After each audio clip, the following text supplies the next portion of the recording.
far as the talk you gave in the villages, one of the questions that came up was clarification about the topic you discussed regarding supply side inefficiencies in low income affordable housing. They wanted to know if you can expound on it. Well, Ryan, I can expound upon it, and I can also expand upon it. A good business to be in is a business in which there's a great deal of demand and a shortage of supply. And especially if there is a very, very large demand and it's somewhat unregulated. And that would be true of any business. That would be true, say, of Coca-Cola.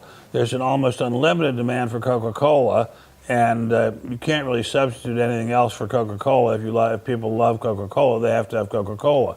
And they'll pay way, way, way more than it costs to make Coca-Cola. Similarly, with affordable housing, there is a very large demand for affordable housing in this country and not much of it being produced. And what is being produced is often involved tremendous amounts of regulatory approvals to get into it.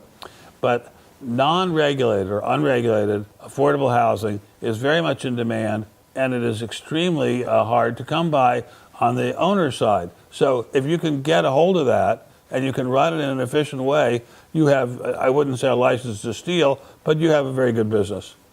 Excuse me, and that would be true.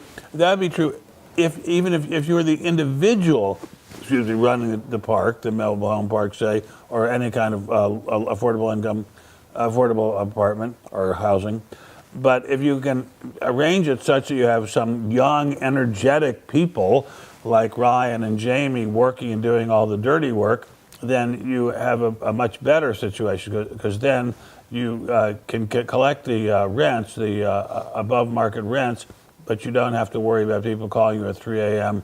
with broken plumbing. I mean, I think the main thing that discourages people from being landlords is just the aggravation of being a landlord. It's not easy being a landlord. I've been a landlord.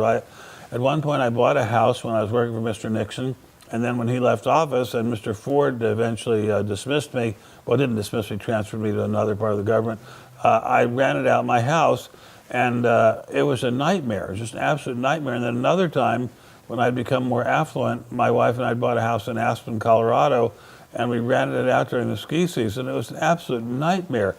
But if you have a good property manager who's sort of intervening and insulating between you and the tenant, then it's just gravy, and it's a great, great business. Now, that doesn't mean that it's always a great business or 100% of the time it's a great business, but the business model of having a thing to sell or rent that a lot of people want and of which there's a very short supply is a very good model. And I think there's going to be a very short supply of affordable housing for a long time.